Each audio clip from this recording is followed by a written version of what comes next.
일자별 외국인 선물을 보시면은 올해 들어서 외국인들의 선물을 거의 엄청나게 하방에 지금 들어오고 있죠.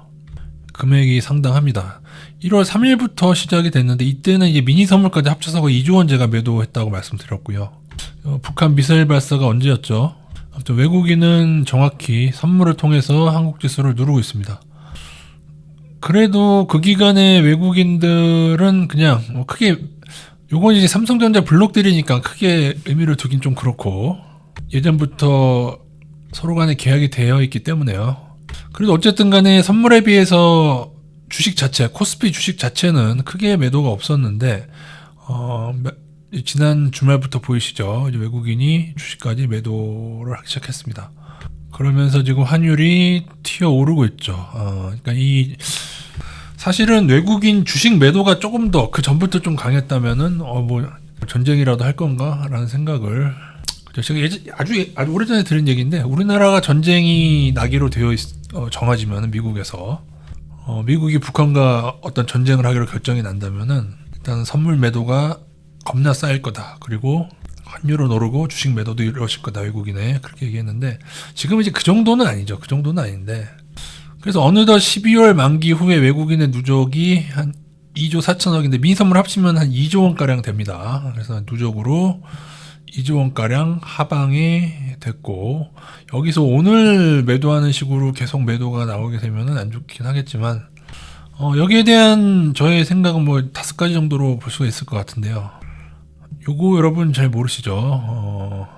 예전에 힐러리인가 누군가 국방부 장관이 그 북한과 뭔가 이렇게 어떤 면에 있어서 협의하는 경우가 있다고 했어요. 근데 그 당시 제가 정확한 표현은 기억 안 나는데 그 당시 제가 봤을 때 그러면은 미국에서 연평도로 포 좀 쏴줘라 하면 쏴주고 어떤 대가를 받고 그런 느낌을 받았던 발언들이 있습니다. 그러니까 이번에도 뭐 외국인 선물 매도 쳐놓고 거기에 대해서 이렇게 지수를 하락시켜서 얘네들이 이득 가져갈 수 있도록 북한이 뒷돈을 받았을 가능성 월가에서 좋겠죠. 만약 그렇게 되면은 그러면 이제 때가 되면 다시 오를 텐데 이번이 문제죠. 나스닥이 꺾이기 전에 우리나라 선물이 이렇게 개체반 나는 게 2020년도에 있었거든요. 그때 2020년 폭락 기억나시죠? 그때도 선물이 안 좋았고 오히려 폭등 전에는 외국인 선물이 갑자기 매수로 들어왔고 그래서 제가 선물을 무시할 수가 없는 거예요. 제가 이번에 뭐라고 말씀드렸죠? 인버스 비중을 좀 많이 늘린다. 나스닥이 아직 21선이 완전히 이탈되지 않았는데도 많이 늘리는 이유가 외국인 선물 동향이 안 좋아서이다. 그렇다고 외국인 선물이 100%냐 또 그렇지도 않은 게 또 이렇게 크게 매도했다가 갑자기 또 크게 매수하는 경우는 별게 없거든요. 근데 지금은 꾸준히 매도하면서 나오겠는데 어쨌든 그런 건 있습니다. 외국인 선물 방향과 크게 다르게 움직이지는 않아요. 약간 다르게 움직이는 경우는 있어도 즉 외국인이 크게 상방을 쳤는데 크게 하락한다 그런 경우는 잘 제가 보지 못한 것 같습니다. 크게 상방을 쳤는데 크게 하락하게 된다면은 그건 상방을 다시금 상방을 처분해서 줄이거나 아니면은 그 정도지 그러지 않더라고요. 그래서 특히나 이제 가을부터 그랬죠. 작년 가을부터 외국인 선물 방향성이 지금 거의 다 맞고 있습니다. 심지어 작년 추석에는 그때도 지금처럼 우리나라만 크게 좀 많이 떨어졌었는데 그때도 추석이 지나서까지 어떻게 되는 것까지 맞추는 거 보고 외국인이 참 3번은 뭐 이것도 생각날 수 있죠. 대만 전쟁 가능성이 우려돼서 대만도 좀 떨어지고 있거든요 지금요. 그래서 대만은 그래도 거의 사상추억과 근처까지 갔다가 떨어졌지 우리는 그냥 중간에 떨어져 버리는 거라서 아니면 4번 이렇게 1번을 같이 하면서 주가를 다시 눌러서 이제 개미들 마저 떨어내려는 목적. 너네들 한국장 버리고 나스닥으로 가. 이거일 가능성. 조금 뭐 가능성이 커 보이지 않습니다만은 5번 진짜로 뭐 다음 달에 이건 더 가능성이 적지요. 가능성이 적은 거를 뒤로 몰아서 1, 2번의 가능성 좀 생각을 해야 됩니다. 선물놀이. 어쨌든 인버스 대응은 제가 선물 때문에 조금 강하게 인버스 비중을 45%까지 늘려놨었는데요. 그래서 이제 다행히 이번에도 외국인 선물과 차트를 주시면 덕분에 또 인버스로 커버링 치게 돼. 인버스가 성금이 45%가 돼도 상당히 이런 하락에서 도움이 되는데 거긴데 인버스가 45% 그중에 이제 2차전지 인버스가 요즘에 좀 많이 올랐죠. 그래서 어느 정도 될 것 같습니다. 근데 앞으로도 좀 어려울 것 같긴 합니다. 이러다 급반등하기도 하는데 제가 가장 경계하는 건 다른 것보다 전쟁 가능성은 정말 크진 않다고 보고요. 이거요. 나스닥이 대만 중국 전쟁도 당장은 아닐 거란 말이죠. 그죠? 이거인 경우가 가끔 있는데 요거를 좀 봐야 될 것. 그래서 요번에 나스닥 21선 깨지게 되면요, 나스닥 인버스가 지금 15% 들어있나요? 45% 중에 나스닥 인버스 15%고, 뭐 현재 제일 큰 거는 2차전지 인버스가 제일 크죠. 20%가량이고, 나스닥 21선 깨지게 되면 나스닥 인버스 자체를 늘려갈 예정이 있습니다. 2차전지 인버스를 이득 실현해서 늘리게 될지, 아니면은 투자 비중을 더 줄이면서 인버스를 늘리게 될지. 그렇게 되면 인버스가 이제 50%가 넘어가게 될 텐데요.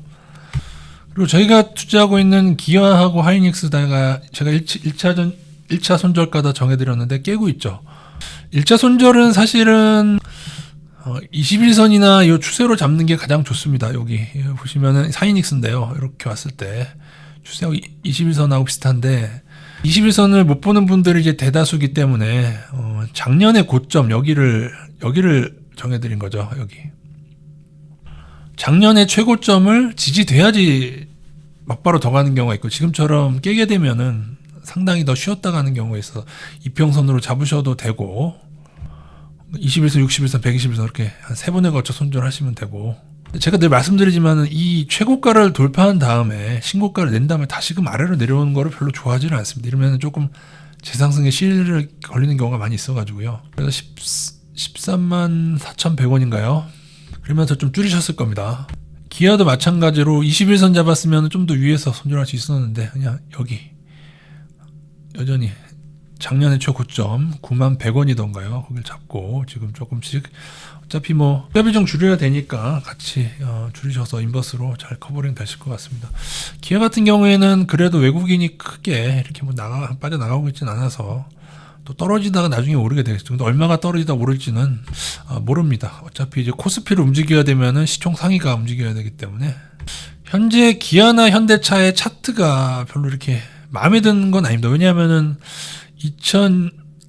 그러니까 사상 최고점이 2021년도 있었고, 거기를 넘는 것처럼 하다가 이런 걸 제가 안 좋아한다고 말씀드렸죠. 시간차 쌍봉. 안 좋아하긴 하는데, 그래서 뭐 차트가 아주 좋다고 볼 수는 없는데 지금. 그리고 제가 나중에 예전에 말씀드렸지만은 인버스를 아무리 최대로 늘리는 70%까지 인버스를 늘린다고 해도 기아는 그 중에 30%를 가지고 가고 싶은 종목이다. 지금도 저평가고요. 현기차의 영업이익이 삼성전자를 넘어섰죠. 하이닉스하고 삼성전자는 제가 반드시 손절가 정해서 대응한다고 말씀드렸습니다. 어차피 AI 테마이기 때문에. 그렇다고 둘 다 고평가는 아니지만 작년에 적자를 기록했기 때문에 그렇게 대응하는 게 맞을 것 같습니다. 기아를 예를 들어서 보자면 나중에 여러분 이런 지점 깨지는 거 있지 않습니까? 여기 깨질 때 또 손절해야 되고, 또 여기 이렇게 봤을 때 깨질 때 손절하면은 1, 2, 3차 요렇게 하면 좋은데, 이 가격이 변하거든요. 언제 깨느냐에 따라 변하기 때문에 제가 그렇게 잡아드릴 수는 없고, 기아는 나중에 중단기 매매자 전량 손절은 여기입니다. 이렇게 요런 아랫부분, 윗단 아랫단 1차 손절, 중간에 하나를 넣긴 해야 되는데, 아니면 중간에 나온 요런 부분 있죠. 요런 전고점 요런 데서 3가지 정도로 잡고 손절과 대응하시면 됩니다. 왜 3개를 잡냐면 이렇게 떨어지다가 다시 이렇게 오르는 경우가 있어가지고 완전히 여기서 전량 매도하기는 좀 그렇죠. 아직은 추세가 완전 이탈한 것도 아닌데. 삼성전자도 마찬가지죠. 여기 이렇게 삼성전자는 그래도 아직은 이 추세가 완전히 이탈은 안 했어요. 이제 위협을 받겠죠. 그죠?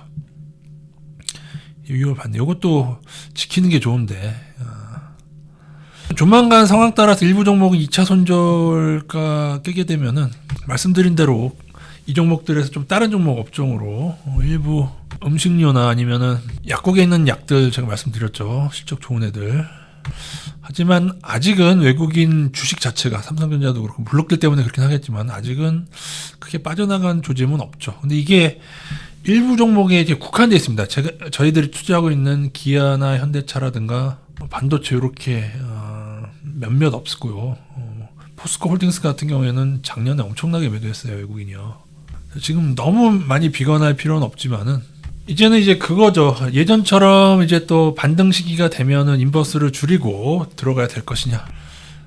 1번이나 4번의 경우에는 반드시 그렇게 해야 되는데, 문제는 2번일 경우에는 나스닥이 곧 꺾일 거다. 그럼 이제부터 시작인데, 나스닥이 본격적으로 꺾이기 시작하면은 우리나라는 나스닥보다 덜 떨어지게 됩니다. 이미 한번 떨어졌기 때문에. 이거를 여러분 재작년에 경험하셨죠. 2022년도에 경험하지 않으셨습니까, 여러분? 그래서 제가 인버스를 해오면서도 굉장히 거기에 대해서 이제 비웃는 분들은 많았죠. 뭐 맨날 그렇게 조절해서 어떻게 하느냐 그렇게 하는데, 그렇게 안 하면은 답이 있나요, 여러분? 여기에 이 시장에 답이 없는데, 나스닥은 괜찮았다고요? 제가 2022년 하락, 그때도 2021년도에도 말씀드리지 않았나요? 나스닥 문제 생긴다. 22년도에 당하니까 화들짝 놀란 다음에 제가 지금은 뭐라고 말씀드리죠? 2차 하락, 나스닥이 재하락할 때 그때가 더 무섭다고 말씀드리고 있는데 그걸 안 믿어요? 그러면 지금 나스닥 지수를 견인하는 방식을 여러분이 잘 보셔야 됩니다. 이게 진짜로 나스닥이 슈퍼버블의 원인인데, 지금 엔비디아를 통해서 견인을 하잖아요. 엔비디아 주가, 시총상위 중에 하나의 엔비디아 주가를 끝없이 올리면서 이거를 나스닥 지수를 견인하고 있습니다. 이 모든 것들이 닷컴때 비스무리하게 일어난 일들이고요. 여러분, 고평가가 오른다고 해서 고평가가 아닌 게 아니죠, 여러분. 그죠? 제가 루시드, 리비안, 테슬라 다 고평가라고 다 경고했는데, 테슬라가 이제 찍고 뭐 고점까지 아니더라도 어느 정도 올랐죠, 그죠? 100불에서 200불 때까지 초반까지 지금은 그 정도 가고 있는데, 그냥 여러분 지금 루시드 아시죠, 루시드 여러분? 그러니까 여러분, 루시드나 테슬라 달라서가 아니고요. 여러분, 루시드도 한때 오를 때 얼마나 또 거기에 대해서 사람들이 좋게 얘기하고 기술력 얘기하고 그랬어요. 다 똑같은 거 여러분. 이게 제약주도 여러분 보시면은 떨어지는 시기가 차이가 있고 몇 번을 반등하냐의 차이가 있지만 어떻게 됐어요? 다 급락했잖아요, 그죠? 어느 섹터가. 테슬라라고 해서 다를 건 없습니다, 여러분. 보험이요, 배터리요, 자율주행이요. 여러분, 그런 거 개발하고 투자하는 데는 돈이 안 드나요? 돈이 들어가잖아요. 그러면 각자 보험에서 자율주행에서 다 각자 경쟁을 해야 되는데, 그렇게 싸질러 놓은 게 뭐 뭐든지 다 테슬라는 다 잘할 줄 알고, 그런 게 바로 급등에 세뇌당한 어떤 현상들임에 불과합니다. 이번 여러분, 이번을 생각할 때에 여러분, 제가 제레미 그랜섬 기억나세요? 여기 여러분 니케이 차트입니다. 니케이 때 요 당시쯤에 제가 21년 말 22년 초 요때에 제레미 그랜섬이 나스닥을 경고하면서도 버블은 나스닥에 집중되어 있고, 그 중에서 일본과 중국이 저평가다라고 그분이 말씀하셨었어요. 이렇게 일본이나 중국은 투자해도 된다고 했는데, 지금 일본이 이렇게 올랐고요. 나스닥이 더 많이 오른 것 같지만 여러분, 일본이 더 많이 오는 거예요. 왜냐면 여기 고점을 넘었잖아요. 나스닥은 아직 못 넘었지 않습니까, 여러분? 16,000대를. 그럼 여러분 이렇게 얘기할까요? 그럼 중국은요? 중국은 떨어졌는데요. 그러니까 여기서 여러분이 뭐를 생각하셨냐면은, 투자할 게 없다고 보시면 안 돼요. 중국은 더 떨어지고 지지부진한데, 그러면 뭐예요? 여전히 중국이 저평가인 거란 말이에요. 이게 PER을 기반으로 한 거기 때문에. 그럼 여러분, 중국에 관심을 가져야죠. 근데 최근에 보니까는 지난달부터 개인들이 차이나 3배 상방에 폭주하고 있던데, 그러면 이제 지그시더 누르겠죠. 그러니까 어떻게 해요? 중국도 분할로 들어가셔야죠. 분할로 계속 모아가시다 보면은 일본이 어떤 저평가를 끝내고 다시 오르듯이 이제 중국도 그렇게 될 건데, 전쟁 나면은 뭐 중국만 문제가 된다고 보시는 분들이 있는데, 그렇지 않고 전 세계 증시가 같이 출렁일 가능성이 큽니다. 제발 다시 오른다고.